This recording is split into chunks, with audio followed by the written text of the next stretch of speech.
Hello বন্ধুরা, কেমন আছো তোমরা সবাই? বছরের শেষে আর শীতের আমেজে একটু ঘুরতে যাওয়ার প্ল্যান না করলে হয়। তাই সেই মতোই আমরা প্ল্যান করেছিলাম এবারে বছরের শেষে উড়িষ্যার ডুবলাগড়ি অফবিট সি বিচে। সেখানে আমরা ছিলাম এক রাত্রিরে। এইবারের ভিডিওতে আপনারা দেখতে পাবেন আমরা কীভাবে উড়িষ্যা পৌঁছালাম, কোথায় ছিলাম, কি খাওয়া দাওয়া করলাম আর সেখানে কি কি ঘুরে দেখলাম। তো আপনাদের কাছে অনুরোধ রইল ভিডিওটি পুরোপুরি দেখার জন্য, আর আপনাদের ভিডিওগুলি কেমন লাগলো একটু কমেন্টসে শেয়ার করার জন্য, আর চ্যানেলে যদি নতুন হন অবশ্যই চ্যানেলটি সাবস্ক্রাইব করে দেওয়ার জন্য। হ্যালো, কেমন আছো তোমরা? সবাইকে ওয়েলকাম একটা নতুন ব্র্যান্ড নিউ এপিসোডে। কালকে আমরা যাচ্ছি ডুবলাগড়ি সি বিচ কভার করতে। ফাইনালি আমরা বেরোচ্ছি, এই জাস্ট ঘড়িতে বাজে এখন অ্যারাউন্ড 5:30। আমরা স্টার্ট করব এখন। প্যাকিং একটা ব্যাগ বেরিয়েছে, ট্রাইপডটাও নিয়েছিলাম টুকটাক যদি টাইম ল্যাপস শ্যুট করতে হয়। ম্যাডাম অলমোস্ট রেডি, প্যাকিং ডান। চারিদিকে এখনও ভালো রকম অন্ধকার। আমরা বেরোলাম অ্যারাউন্ড 5:20 নাগাদ বাড়ি থেকে। প্ল্যান আছে 5:30 পৌনে 6টার মধ্যে বেরিয়ে যাওয়ার, যেহেতু রাস্তা অনেকটা। চারিদিক পুরো এখনও ঘুটঘুটে অন্ধকার, পুরো ঘুটঘুটে চারিদিক অন্ধকার। আর আমরা বেরোচ্ছি এখন। আমরা স্টার্ট করলাম, ঘড়িতে বাজে এখন 5:36 অ্যারাউন্ড। তো অলমোস্ট আমরা পৌঁছাবো 11:30টার দিকে, বাট চেষ্টা করবো যত তাড়াতাড়ি পাওয়া যায় পৌঁছানো। কাল রাত্রে টাইম দেখছিলাম 5:30 আওয়ার্স, 5 hours 30 minutes অ্যারাউন্ড দেখাচ্ছে। তো আশা করছি অন টাইমে পৌঁছে যাবো, রাস্তাঘাট যদি জ্যাম না থাকে। রেল লাইন ক্রস করে যখন আন্ডারপাস দিয়ে ওপারে এলাম, দেখলাম তখন টিকিট কাটার লোগো অ্যাভেলেবেল নেই। দেখে বুঝলাম হ্যাঁ সত্যি আমরা অনেক আগেই বেরিয়েছি। চারিদিকে রাস্তাঘাট অনেকটাই নির্ঝুম, আর ভোর হতে কিছুটা সময়ই বাকি। তো নির্ঝুম রাতকে আমরা সাক্ষী রেখে চললাম নতুন একটি গন্তব্য কভার করতে। ফাইনালি আমরা পৌঁছে গেছি আমাদের এবারের সফরের আরও দুজন সঙ্গীকে গাড়িতে নেওয়ার জন্য। তারপর আমরা সোজা বেরিয়ে যাব ন্যাশনাল হাইওয়ের দিকে।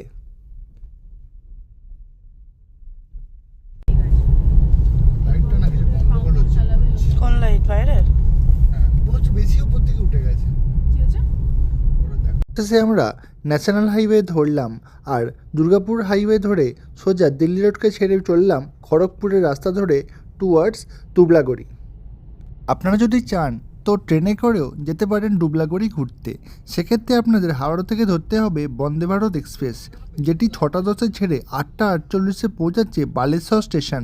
সেখান থেকে আপনারা অটো করে পৌঁছে যেতে পারবেন ডুবলাগড়ি বিচে।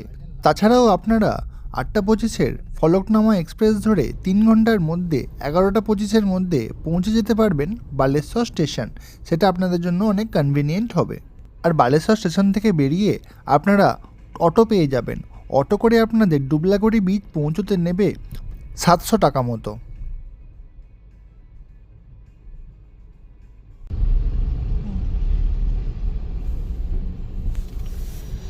প্রচণ্ড জ্যাম দোলাঘাট টোলে। এটা আমাদের ফার্স্ট টোল। তুমি কিছু বলবে? কি আবার বলবো, জ্যামে দাঁড়িয়ে আছি 5-10 মিনিট হয়ে গেল এখনও। সকালের দিকে জেনারেলি খালি থাকার কথা, বাট মনে হচ্ছে লরির জ্যামের জন্যই ওইটা হয়েছে। সেই সময় দুলাগড় টোলে আমরা ভালোই জ্যাম পেয়েছিলাম, যদিও আমরা অপোজিট সাইডের লেন দিয়ে ছোটো গাড়িগুলোকে পাস করে দেওয়া হয়েছিল, এবং আমরাও সেই লেন ধরে বেরিয়ে গেলাম সোজা আমাদের গন্তব্যে পৌঁছে যাওয়ার জন্য।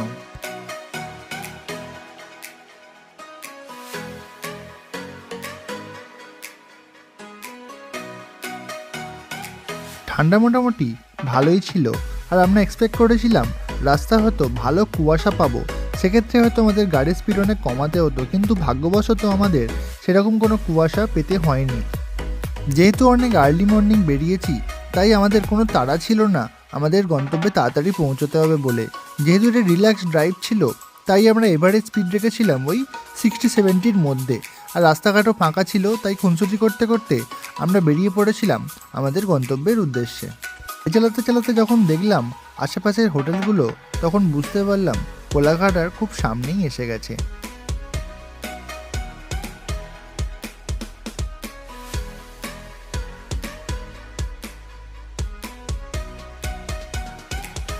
আর ফাইনালি পৌঁছে গেলাম কোলাঘাট বিচ।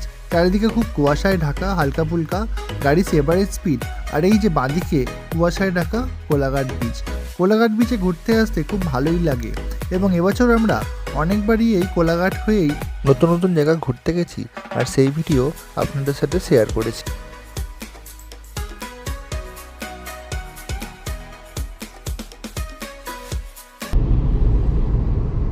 এই যে বাঁদিকে রাস্তাটা চলে গেছে সোজা দীঘার দিকে, যেটা কদিন আগে আমরা গেলাম। আমরা ডান দিকে স্ট্রেট চলে যাব টুয়ার্ডস চেন্নাই। সেখান থেকে আমরা রাইট টার্ন নিয়ে বেরিয়ে যাবো। আপাতত স্ট্রেট আছে রাস্তাটা, এখনও ম্যাপ চালু করিনি। আশা করি রাস্তাটা মোটামুটি চেনা আছে। উড়িষ্যার টার্নটা নিয়ে তারপর ম্যাপ চালু করার ইচ্ছা আছে। এখন মোটামুটি রাস্তা ফাঁকাই আছে।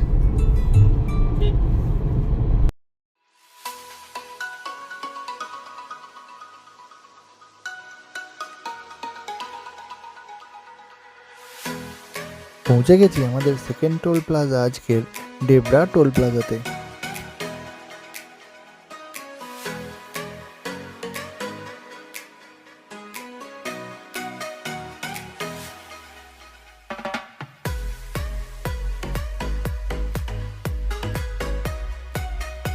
ঘড়িতে বাজে এখন 7:56 অ্যাপ্রক্স। আমরা যেটা দাঁড়িয়েছি চা খাওয়ার জন্য, এই চায়ের দোকান।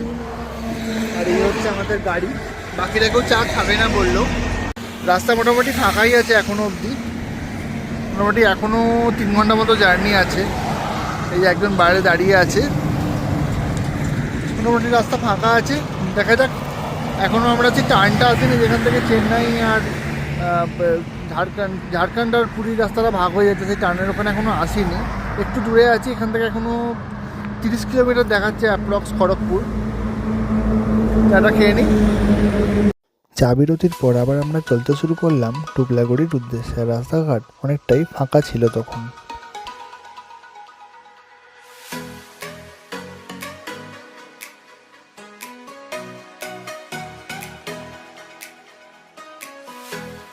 পৌঁছে গেছি আজকে আমাদের third toll plaza Rampura toll প্লাজাতে। এরপরে আমরা টোল দেব ওড়িশাতে।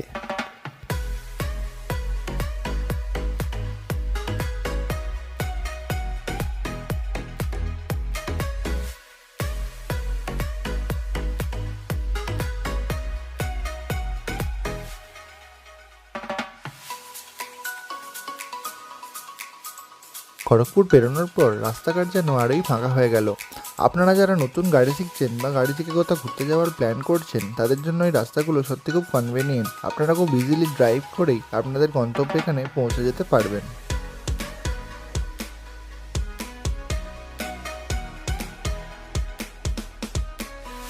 আমরা ফাইনালি পৌঁছে গেছি বেলদা এয়ার স্ট্রিপে। দেখতেই পাচ্ছেন রাস্তার মাঝে কোনো ডিভাইডার নেই। এই জায়গাটি NH-16-এর ওপরে অলমোস্ট 5 কিলোমিটার বিস্তৃত, যেখানে কোনো প্লেন যদি ইমার্জেন্সি ল্যান্ডিং করতে চায় সেজন্য এই রাস্তাটি বানানো হয়েছে।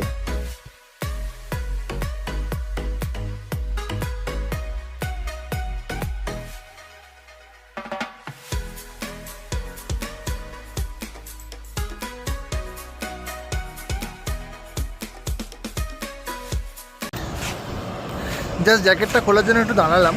এটা হচ্ছে বেলদা এয়ার স্ট্রিপ, যেখানে জেনারেলি ফাইটার জেট বা কোনো প্লেনে এমার্জেন্সি ল্যান্ডিং হয়। দেখতেই পাচ্ছেন মাঝে ডিভাইডারে কোনো কিছু নেই, জাস্ট নর্মাল বস্তা রাখা আছে।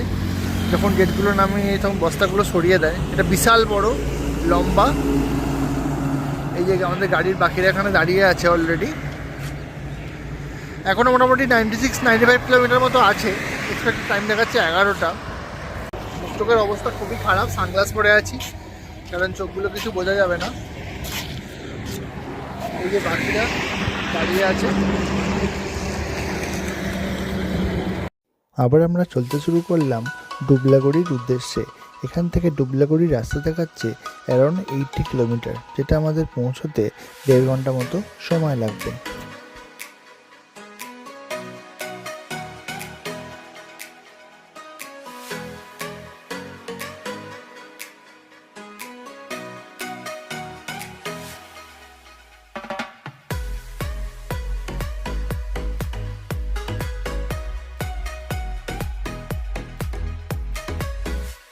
এখান থেকে এখনও বালেশ্বরের ডিস্টেন্স দেখাচ্ছে 76 কিলোমিটার। আর এখান থেকে ভুবনেশ্বর দেখাচ্ছে অ্যারাউন্ড 276 কিলোমিটার। রাস্তাটি সত্যি খুব সুন্দর এবং ইচ্ছা আছে খুব তাড়াতাড়ি এই রাস্তা দিয়েই পুরী কভার করার, আর সেই ভিডিও আপনাদের সাথে শেয়ার করব।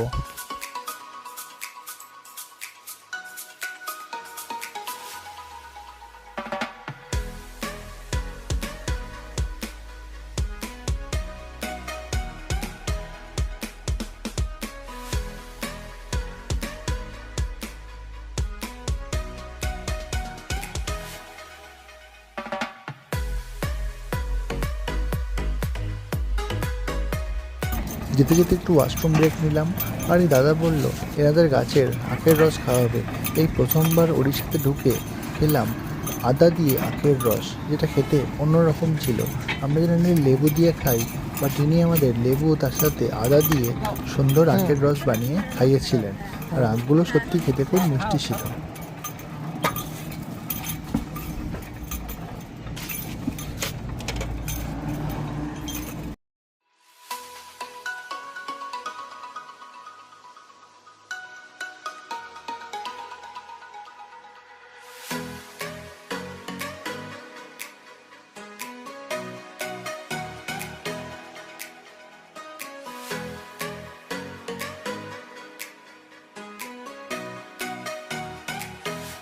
ফাইনালি পৌঁছে গেছি আজকে আমাদের 4th এবং last toll plaza, Lakshmannath toll plaza. এটা আমাদের ওড়িশা ঢোকার হচ্ছে প্রথম টোল প্লাজা। আর এই টোল প্লাজা ঢোকার আগেই বিপিসিএল এর পেট্রোল পাম্প থেকে আমরা আমাদের ফুল ট্যাঙ্ক করিয়ে নিয়েছি। ওড়িশার পেট্রোলের রেট চলছে এখন 101, যেটা আমাদের ওখানের থেকে একটু হলেও কম, তাই ফুল ট্যাঙ্কি করতে বেশ মজাই হলো। আর ফাইনালি ওড়িশার আমরা আইফেল টাওয়ার ক্রস করছি। জেনারেলি ওড়িশার স্পিড লিমিট থাকে বিলো 80 কিলোমিটার। 80 ক্রস করলেই আপনার ফোনে সুন্দর মেসেজ চলে আসবে, তাই আমরা চেষ্টা করছিলাম 70 থেকে 75 কিলোমিটারের মধ্যে গাড়ির স্পিড মেনটেন করার।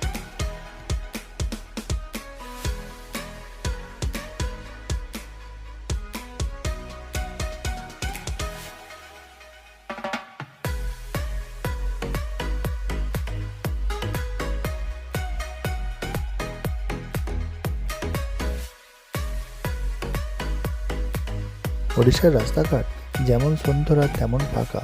আপনি না চাইলেও দেখবেন কখনো আপনার স্পিড 90+ হয়ে যাবে, বাট যেহেতু স্পিড লিমিট 80, আপনাকে 70 থেকে 75-এর মধ্যেই রাখতে হবে। আমার পরে প্ল্যান আছে পুরী, যেটা আমাদের বাড়ি থেকে 500 কিলোমিটার, সেটা কভার করার। তাই জন্য এখন থেকে আমি প্র্যাকটিস করছিলাম যাতে আমি সেই 70 থেকে 75 স্পিড মেনটেন করেই পুরো ওড়িশার রাস্তা যাতে চালাতে পারি। আর ফাইনালি আমরা ন্যাশনাল হাইওয়ে ছেড়ে নেমে গেছি লোকাল রাস্তাতে। আর এখান দিয়েই আমাদের ভেতর দিকে যেতে হবে দুবলাগুড়িতে আমাদের বুক করা রিসর্টে পৌঁছানোর জন্য। রাস্তাঘাট মোটামুটি ফাঁকাই ছিল, কিন্তু আমি আগে থেকে শুনেছিলাম যে এখানে ভিতরের রাস্তাঘাট একটু খারাপ এবং খুব গ্রামের মধ্যে। আর কিছুটা এগোতেই দেখলাম রাস্তাঘাট সত্যি খুব খারাপ, যদিও গাড়ি ঘোড়া প্রচুরই ছিল, যেহেতু এটা season time Dublagori sea beach যাওয়ার জন্য।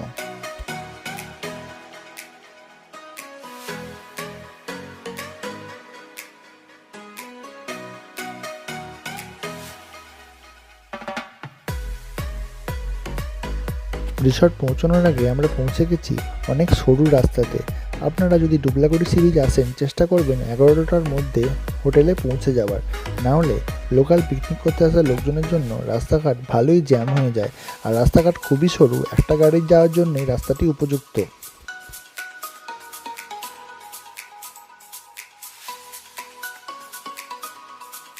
ম্যাপ অনুযায়ী আমরা পৌঁছে গেছি আমাদের দুবলাগুড়িতে বুক করা resort royal family eco resort. আর এই যে হলো রিসর্টের গেট, রয়্যাল ফ্যামিলি ইকো রিসর্টের। এখানে কার পার্কিং হোটেলের বাইরেই বন্দোবস্ত করা আছে। ফাইনালি আমরা পৌঁছে গেছি ওনাদের কার পার্কিংয়ের মধ্যে।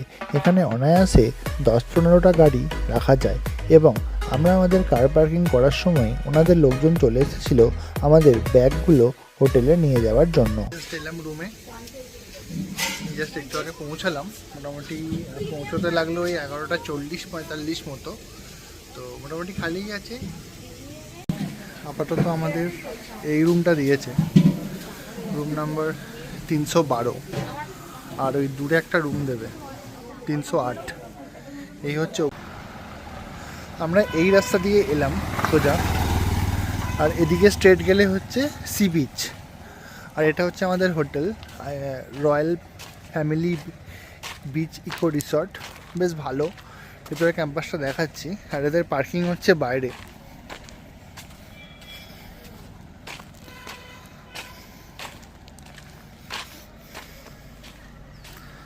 এখানে এদের বাইরের দিকে পার্কিং আছে, ওই দূরে আমাদের গাড়ি দাঁড়িয়ে আছে, আরও কিছু অল্প গাড়ি আছে, হয়তো পরে আরও গাড়ি ঢুকবে।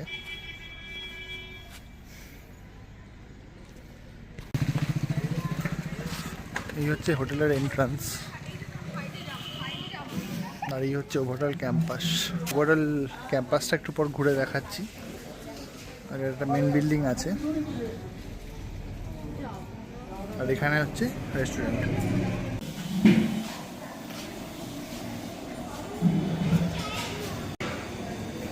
এই হচ্ছে তোর ওভারঅল ক্যান্টিন।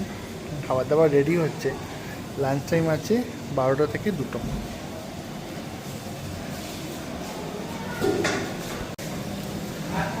উপরের অবস্থা খুবই খারাপ।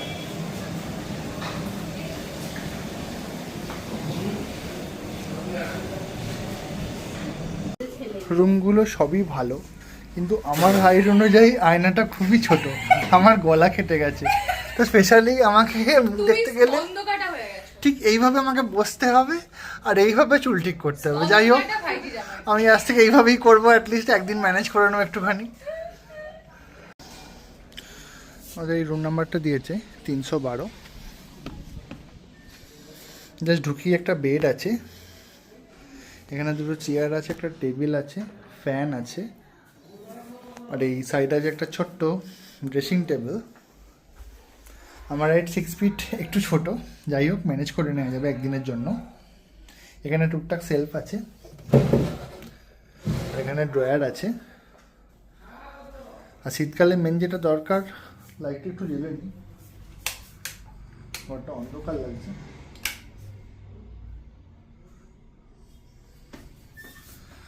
এখানে এসিও আছে, এখানে একটা ছোট্ট বেসিন আছে, আর তার সাথে আছে আয়না। মেন যেটা দরকার এটা হচ্ছে বাথরুম। বাথরুমে কোমোড আছে, এখানে হ্যান্ড শাওয়ার কল আছে, এখানে টাওয়েল দিয়েছে একটা। আর মেন যেটা দরকার শীতকালে আছে গিজার, এক্সস্ট ফ্যানেরও বন্দোবস্ত আছে, খুব ভালো। এই হলো ওভারঅল রুম, ঠিকঠাক। আমাদের নিচে পার হেড 2000 টাকা করে। এখন আমরা যাচ্ছি একটু সি বিচের দিকে হাঁটতে, ডুবলাগড়ি সি বিচ। কটা অবধি বললি এ আছে তোর? 1:58 অবধি আছে হাই টাইট। তো আগে একটু ঘুরে আসি, কারণ বিকালে বলছে ভাটা হবে, জলনে হয়তো অনেক দূরে চলে যাবে। ঠিক বিচে যাওয়ার আগেই দেখলাম লেফট সাইডে এরকম আই লাভ ডুবলাগড়ি সুন্দর এরকম লেখা রয়েছে, যেখানে আমরা কিছু ফটো সেশন করে নিয়েছিলাম। ডুবলাগড়ি সি বিচটি পাইন ফরেস্টের মধ্যে সত্যি সুন্দর। এই যে সরু রাস্তা, এটা চলে গেছে সি বিচের দিকে। আর আপনারা যদি Dublagadi sea beach sight seen করতে আসেন, তো একটু এগিয়ে আপনারা লেফট সাইডে পেয়ে যাবেন এনাদের কার পার্কিং। আর এই সোজা পাইন ফরেস্টের মধ্যে দিয়ে আপনাদের পৌঁছে যেতে হবে ডুবলাগড়ি সি বিচে। এই সময় সিজন টাইম, সেই জন্য এই সময় আমরা প্রচুর লোকজন সি বিচের ধারে পেয়েছিলাম। আর আপনারা টুকটাক খাবার দাবার দোকানও এই সময় সি বিচের ধারে পেয়ে যাবেন।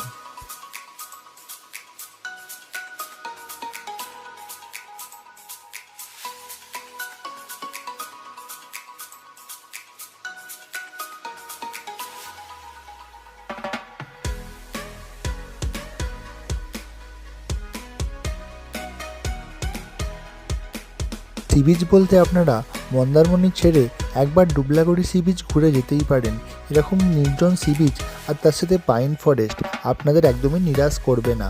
এখানে আপনারা চাইলে স্পিড বোট রাইড এবং এটিভি রাইডও করে নিতে পারেন, সেগুলোরও বন্দোবস্ত এখানে আছে। বহু দূর অবধি আছে, খুব দূরে আছে বাগদা সি বিচ, জাস্ট পরপরই আছে এখানে অফবিট সি বিচগুলো। আর ঠিক তারপরেই আছে পারিখি বিচ। পরপর এখানে ভালোই লোক আছে, এটা মোটামুটি ভার্জিন সি বিচ, বাট এখনও অনেক লোকজন এখানে ট্যুরিস্ট আসছে এখানে এখনও। আজকের এপিসোডটি এইখানেই শেষ করলাম। এর পরের এপিসোডে আপনারা দেখতে পাবেন আমরা কি খাওয়া দাওয়া করলাম আর কেমন বিচের ধারে সময় কাটালাম। ভিডিওটি কেমন লাগলো অবশ্যই ভিডিওর কমেন্ট বক্সে জানাতে ভুলবেন না, কিন্তু দেখা হচ্ছে পরের এপিসোডে।